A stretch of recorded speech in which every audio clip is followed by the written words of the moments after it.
bring euch a Gries in the trenches. Ich bring euch a Gries in the boys. Wir kämpfen mit Mut, mit Courage, mit Blut. Und wenn die Deutschen lachen, sie sich heus. Ich bring euch a Gries in the Samis. Das ist der Gries, du Sundensee. Heute mit seinen Scheunen reden müssen wir die Schlacht gewinnen. Ist der Gries von Onkel Sam's Armee. Ich bring euch a Gries in the trenches. Ich bring euch a Gries in the boys. Sie kämpfen mit Mut, mit Courage, mit Blut. Und wenn die Deutschen lachen, sie sich heus. Ich bring euch a Gries in the Samis. Das ist der Gries vom Sundensee.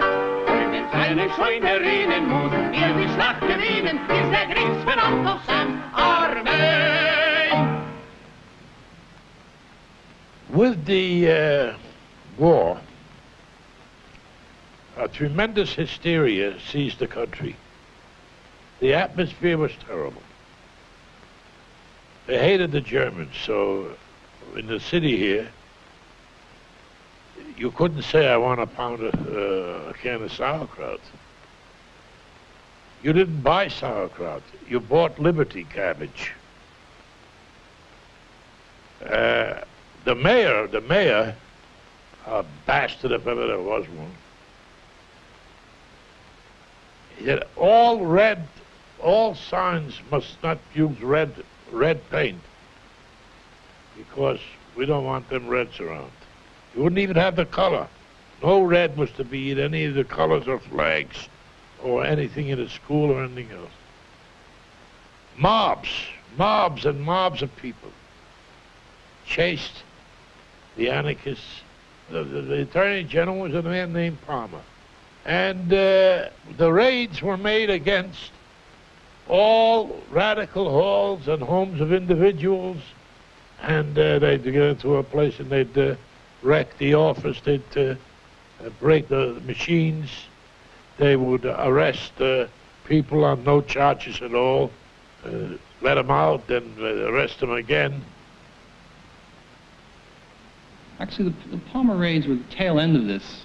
It all begins during the war itself, where the anarchists were, for the most part, what they called internationalists.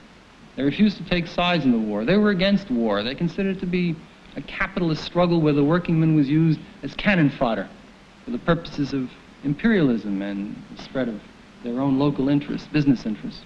And the anarchists, of course, refused to fight. Many of them were pacifists by conviction. Others would not take up arms for any government. Not only did they refuse to fight, they agitated against conscription. When conscription was introduced in this country, America entered the war in April of 1917. Alexander Berkman and Emma Goldman and many of the people associated with the Freiheitliche conducted rallies and made speeches trying to discourage people from registering for the draft. And eventually they were prosecuted. There was several laws that passed during the First World War. Espionage Act was one of them, for example, under which many anarchists and wobblies and militant socialists were tried and eventually convicted, sent to prison, and then ultimately deported. In one boatload alone on the Buford in December of 1919, the cargo contained 250 anarchists who were being shipped back to Russia, including Emma Goldman and Alexander Berkman. Well, let's be honest about it. Most of our friends got underground. In other words, the thing became so that everybody was being arrested, and people, if they could possibly lay low, they laid low. No question about it. Laid low. Everybody, in fact, I was arrested during the war at the picnic of the Workers' Institute.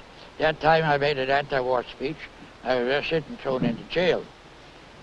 I was in jail from Sunday until Thursday. I was taken for the commissioner Thursday, and the commissioner happened to be a man named Schlottfield, a German, who I think his sympathies may have been a little bit the other way. I was taken to the commissioner. He said to me, "That was a picnic? You were drinking? You had a lot of liquor in you?" So I said, "I was drunk." He said, "You wouldn't say it if you're sober, would you?" Discharged. Otherwise, I'd been in jail for years. When the raids were over, they began to look for individuals. And apparently, they had my name on the list. But I understood that they were coming to look for people there, that they're not just going to let me go for nothing. So I didn't go home. But they went to my house, and they came into the room. I had a room with people there. When they came in, the people let them in, so they looked over the literature, and they saw my books were all on anarchism. And they were looking for something to get to recognize me. But after they didn't find anything there, they looked at the wall, they saw a painting hanging. So they asked the people whose painting it is, so they said, that's mine. And they took all that painting and they hung it up in the police station. And 20 years later, I came in with Nelson, we were arrested, and brought into that precinct. And Nelson says to me, give a kick. And I looked up and there was my painting hanging. 20 years after that.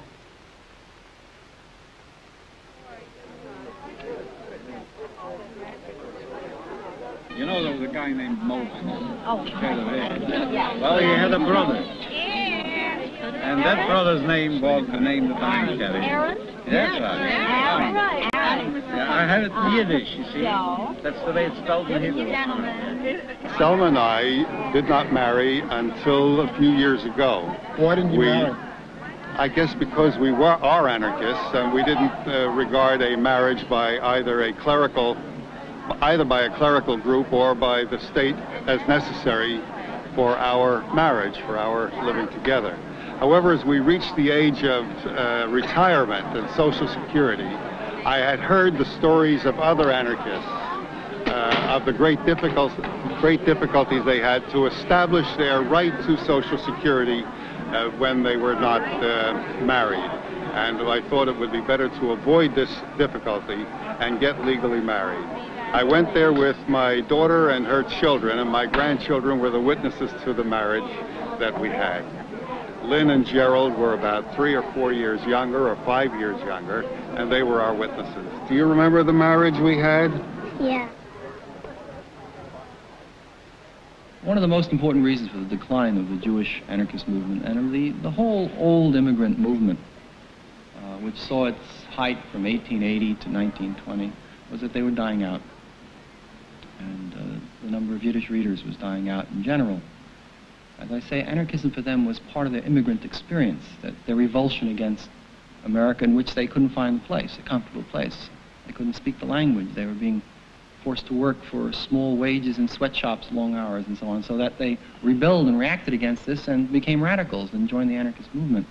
But times had changed even there. They were collecting Social Security checks. They were receiving higher wages. They had bought themselves homes and automobiles, and they were living a pretty much, in many cases, a middle-class existence. And their children were not carrying the torch of anarchism. The children were American-born. They faced none of the problems that the immigrants faced in terms of culture, alienation, language, exploitation, oppression. They lived rather comfortably. They spoke English. They were native-born. They went to school here. In many cases, they became professionals. They went to law school and medical school. They were assimilated very rapidly. It was very difficult for the old generation to be assimilated. So now you've been an anarchist all these years, and what about your children or your grandchildren? Are any of them anarchists?